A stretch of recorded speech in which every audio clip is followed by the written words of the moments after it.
দিছি ওটাতে যাই, এখানে লিখবেন হচ্ছে IPCONFIG আইপি কনফিগ, এটা দিবেন। হ্যাঁ, আইপি কনফিগ দিয়েছেন তো, একটু নিচে ধরেন, এইখানে দেখেন আমার আঙ্গুল যেখানে, এখানে দেখেন ওয়াইফাই কানেক্টেড থাকলে এখানে দেখেন ডিফল্ট গেটওয়ে, এটা একটা আইপি পাইছে না, এটা হচ্ছে আপনার ওই রাউটারের আইপি। আপনার টিপি লিঙ্কে 0.1 হয়, 10 0.1 হয়, এরকম গেটওয়েটা আপনি এখান থেকে নেবেন, ঠিক আছে? নিয়ে এবার আপনি পিং দিবেন, এই গেটওয়েকে পিং দিবেন 192, এই যেটা আছে দেখে দেখে এটা উঠাবেন 168.0.1, তারপরে -T এটা দিবেন। এটা যদি রাউটারের যদি ভালো থাকে, রাউটার ওয়্যারলেস সিগন্যালটা যদি ভালো থাকে, এটা সবসময় এরকম নর্মাল থাকবে, 1 থেকে আপনার 5-10-এর মধ্যে থাকে ইউজুয়ালি, ঠিক আছে?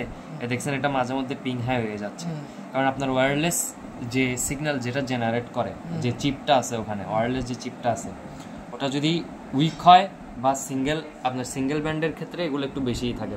5 GHz যেটা যে ব্যান্ডটা থাকে, আপনি নিজেই আপনার ক্লায়েন্ট এন্ডেও যদি কোনো 5 GHz রাউটার থাকে